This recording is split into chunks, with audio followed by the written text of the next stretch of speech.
ఈ ఎన్నికల్లో ప్రధానంగా ఉద్యోగస్తులు, ఉపాధ్యాయులు, అలాగే ఎలక్షన్ ప్రాసెస్లో ఉండే అదర్ దాన్ ఎంప్లాయీస్ అంటే డ్రైవర్లు, ప్రైవేట్ కార్ వెహికల్ డ్రైవర్లు, వీడియోగ్రాఫర్లు, అలాగే కొన్ని చోట్ల రిటైర్డ్ ఎంప్లాయీస్ని తీసుకోవటం ఇదంతా జరిగింది. అయితే ఎలక్షన్ కమిషన్ చాలా స్పష్టంగా ఒక విషయం చెప్పింది.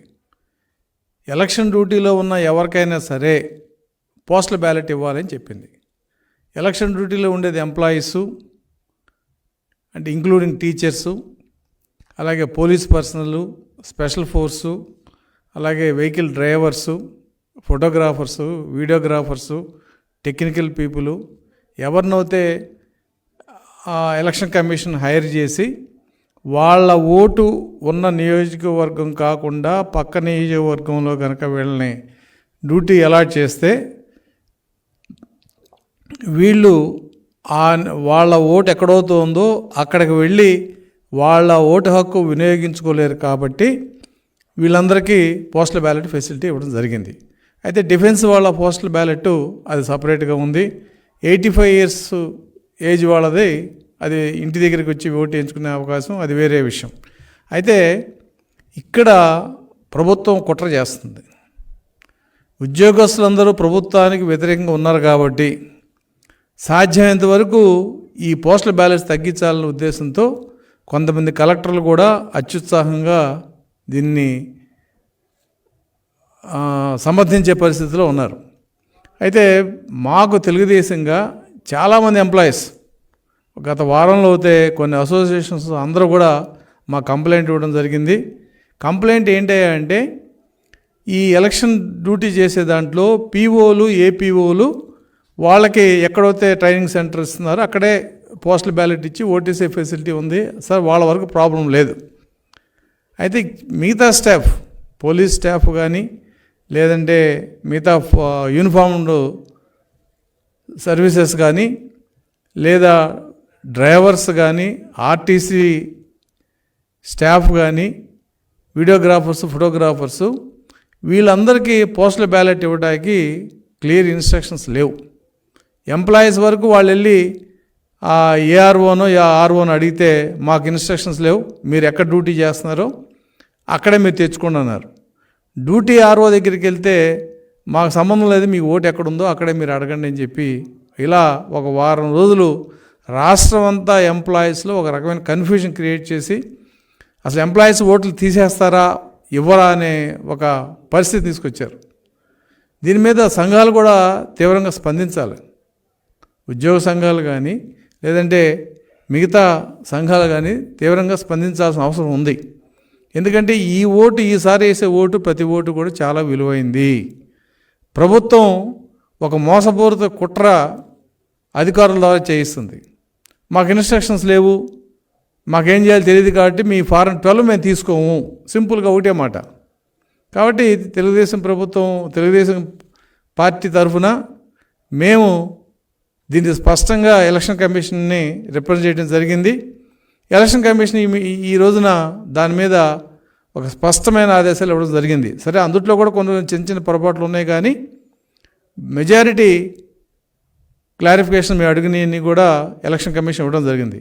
అందులో ప్రధానంగా ఏంటంటే ఉద్యోగస్తులకు ఎక్కడైతే డ్యూటీ వేశారో ఆ డ్యూటీలో ఉన్న అంటే ఆ ఏరియాకి సంబంధించిన ఏఆర్ఓకి ఫారం 12 ఇవ్వాలి. అయితే ఇక్కడ ఇంకొక మతలబు కూడా అధికారులు చేస్తున్నారు. అంటే ప్రభుత్వానికి వంతపాడే అధికారులు ఫారం 12 తీసుకుంటున్నారు, ఎక్నాలజ్మెంట్ ఇవ్వట్లా. అందుకే స్పష్టంగా ఉద్యోగస్తులందరినీ నేను అప్పీల్ చేస్తున్నా, ఉద్యోగ సంఘాలను కూడా మేము అప్పీల్ చేస్తున్నాం. మీరు ఫారం 12 ఇచ్చినప్పుడు ఫోటోస్టాట్ కాపీ కానీ లేదంటే 2 కాపీలు తీసుకుని ఒక కాపీ మీద స్పష్టంగా మీరు ఎక్నాలజ్మెంట్ తీసుకోండి. ఎవరైతే అధికారులు ఎక్నాలజ్మెంట్ ఎవరో వాళ్ళ మీద స్పష్టంగా కలెక్టర్కి మీరు కంప్లైంట్ ఇవ్వచ్చు, అందులో ఇబ్బంది ఏం లేదు.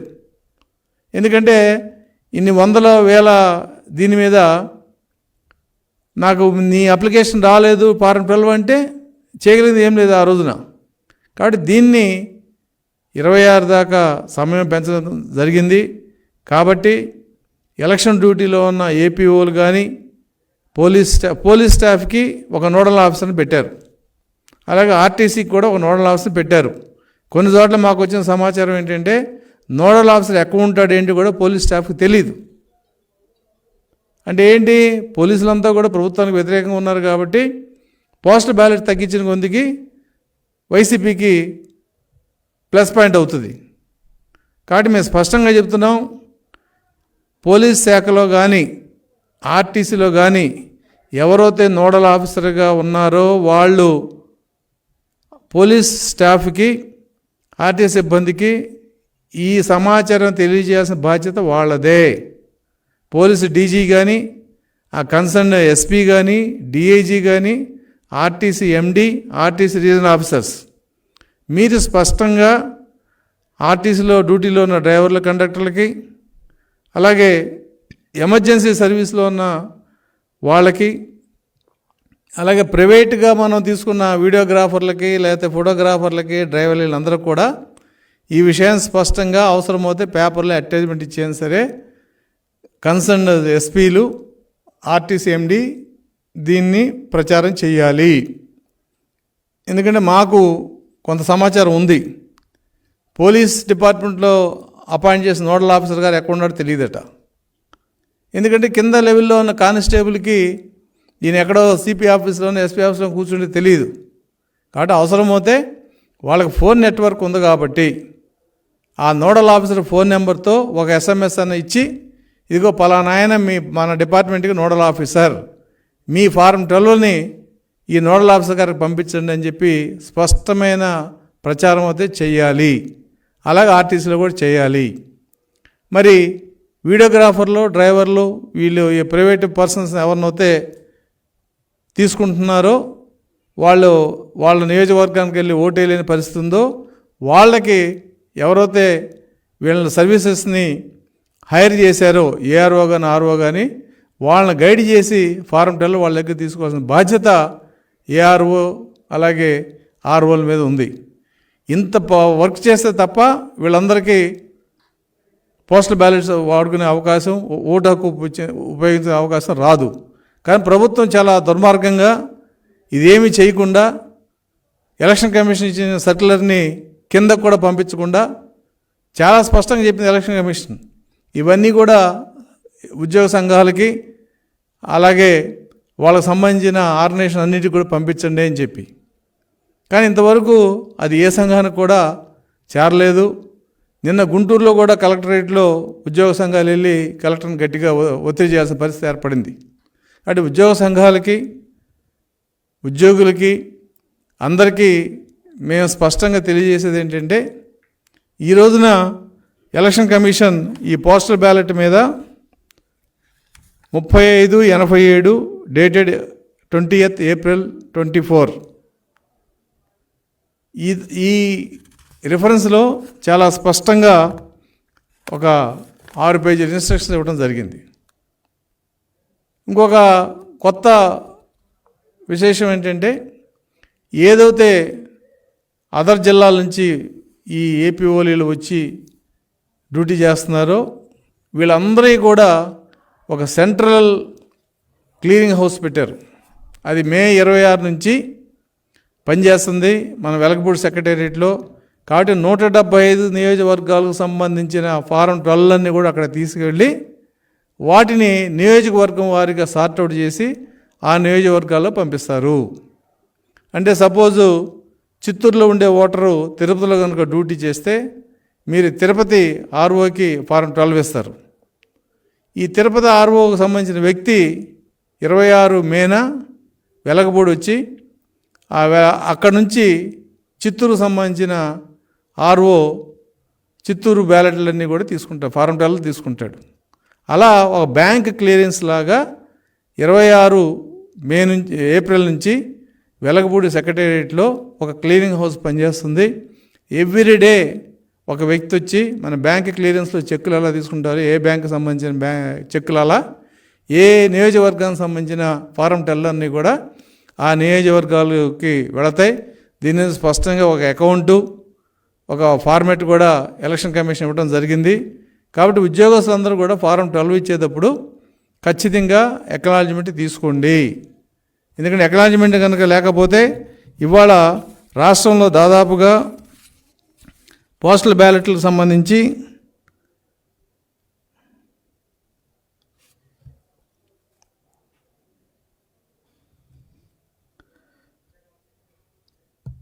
కొన్ని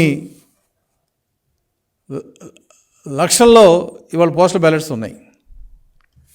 కాబట్టి ఈ అవకాశాన్ని ప్రభుత్వం కూడా దుర్మార్గంగా ఆలోచించి వీటిని తగ్గించాలనే ఆలోచనలో ఉంది. ఎందుకంటే ఇవాళ ఎంప్లాయీస్ కానీ అందరూ కూడా ప్రభుత్వానికి వ్యతిరేకంగా ఉన్నారు. ఎవరో కొంతమంది ఒక 1% 2% ప్రభుత్వానికి తుత్తులుగా ఉన్నారు తప్ప మిగతా ఎంప్లాయీస్ కానీ, టీచర్స్ కానీ, పెన్షనర్స్ కానీ, కార్మికులు కానీ వీళ్ళందరూ కూడా ప్రభుత్వానికి వ్యతిరేకంగా ఉన్నారు. కాబట్టి పోస్టల్ బ్యాలెట్లు ప్రభుత్వానికి వ్యతిరేకంగా వెళ్తాయి కాబట్టి సాధ్యమైనంత వరకు పోస్టల్ బ్యాలెట్లని తగ్గించాలనే ఉద్దేశంతో ప్రభుత్వం ఉంది. మరి దీన్ని ఉద్యోగ సంఘాలు కూడా ఛాలెంజ్ తీసుకోవాలి. ఖచ్చితంగా ప్రతి ఉద్యోగి ఎవరైతే ఎలక్షన్ డ్యూటీలో ఉన్నారో వాళ్ళకి ఫారం 12ని వాళ్ళు ఎలక్షన్ డ్యూటీ ఎక్కడైతే ఉందో అక్కడున్న ఏఆర్ఓకి ఆర్ఓకి కానీ ఆ ఫారం 12 ఇచ్చి అక్నాలెడ్జ్మెంట్ తీసుకోవాల్సిన బాధ్యత ఉంది. అలాగే పోలీస్ డిపార్ట్మెంట్లో మేము స్పష్టంగా తెలుగుదేశం పార్టీ తరఫున చెప్తున్నాం, ఎక్కడైనా సరే ఎస్పీ కానీ, డిఐజీ కానీ, లేదంటే కమిషనరేట్లు కానీ నోడల్ ఆఫీసర్ని ఎక్కడైతే అపాయింట్ చేశారో ఇంకా కొన్ని చోట్ల నోడల్ ఆఫీసర్ని అపాయింట్ చేయలేదనే విషయం మా నోటీస్కి వచ్చింది. ఖచ్చితంగా ఈ రాష్ట్రంలో ఉన్న అందరు ఎస్పీలు, అందరు కమిషనరేట్లు నోడల్ ఆఫీసర్ని అపాయింట్ చేయటమే కాదు, ఆ నోడల్ ఆఫీసర్ ఉన్న వ్యవస్థ గురించి కింద కానిస్టేబుల్ వరకు తెలియాల్సిన బాధ్యత ఆ కన్సర్న్ ఎస్పీల మీద ఉంది. ఇందుట్లో ఏమాత్రం అలసత్వం ప్రదర్శించినా, ఏమాత్రం ఈ ఓటు హక్కుని మీరు తగ్గించే ఏర్పాటు చేసినా కూడా దీని మూల్యం భారీగా ఉంటుంది. కాబట్టి పోలీస్ అధికారులని, సీనియర్ ఆఫీసర్స్ని మేము రిక్వెస్ట్ చేస్తున్నాం, మీరు నిష్పక్షపాతంగా ఆ నోడల్ ఆఫీసర్కి ప్రతి constable, head constable, SI, CI అందరూ ఎవరైతే ఎలక్షన్ డ్యూటీలో బందోబస్తులో ఉంటారో including AR personnel, special police force వీళ్ళందరినీ ఆ ఫారం 12 తీసుకుని ఆ నోడల్ ఆఫీసర్కి ఇస్తే ఆ నోడల్ ఆఫీసర్ మళ్ళీ డిస్ట్రిక్ట్ ఎలక్టరల్ ఆఫీసర్కి పంపిస్తాడు. కాబట్టి ఈ ప్రక్రియని పోలీస్ అధికారులు స్పష్టంగా అమలు చేయాలని చెప్పి మేము రిక్వెస్ట్ చేస్తున్నాం. అలాగే ఆర్టీసీలో కూడా ఈ ఫెసిలిటీ ఉంది కాబట్టి దాన్ని అమలు చేయాలి. అలాగే ఈ వీడియోగ్రాఫర్స్, ఫోటోగ్రాఫర్స్ ఎవరైతే ఉన్నారో ప్రైవేటు ఎంప్లాయీస్ని ఎక్కడో తీసుకున్నారో వాళ్ళని ఎవరి కిందతో పనిచేస్తున్నారు, ఏ నియోజకవర్గంలో పనిచేస్తున్నారో ఆ నియోజకవర్గానికి సంబంధించిన ఆర్ఓ కానీ, ఏఆర్ఓ కానీ వాళ్ళకి ఫారం 12 వాళ్ళ దగ్గర తీసిన బాధ్యత వాళ్ళు తీసుకోవాలని చెప్పి మేము విజ్ఞప్తి చేస్తూ మరొక్కసారి ఉద్యోగ సంఘ నాయకులను కూడా మేము అప్పీల్ చేస్తున్నాం. మీ ఓటు హక్కును ఉపయోగించిన అవకాశాన్ని ప్రభుత్వం సాధ్యమైనంత వరకు తగ్గించాలన్న ఆలోచన ఉంది. దాన్ని మీరు ఎన్నో పోరాటాలు చేశారు, ఉద్యోగ సంఘాలు, ఉద్యోగస్తులు ఎన్నో రకమైన రాయితీలు కోల్పోయారు. కాబట్టి మీ నిరసన తెలిపే అవకాశం ఇవాళ ఈ పోస్టల్ బ్యాలెట్ ద్వారా మీరు ఉపయోగించుకునే పరిస్థితి ఉంది కాబట్టి ఖచ్చితంగా పోస్టల్ బ్యాలెట్ని ఉపయోగించుకోవాలని చెప్పి తెలుగుదేశం పార్టీ తరఫున, అలాగే ఒక మాజీ ఎన్జిఓ సంఘ నాయకుడికి కూడా, సంఘ నాయకులందరం కూడా నేను రిక్వెస్ట్ చేస్తూ ఈ election commission copy election commission వెబ్సైట్లో ఉంది, దయచేసి దాన్ని డౌన్లోడ్ చేసుకుని కింద ఉద్యోగస్తులందరూ ఎవరైతే ఎలక్షన్ డ్యూటీలో ఉన్నారో వాళ్ళని కొంత చైతన్యపరచాలని చెప్పి నేను సంఘ నాయకులను మరొకసారి విజ్ఞప్తి చేస్తున్నాను.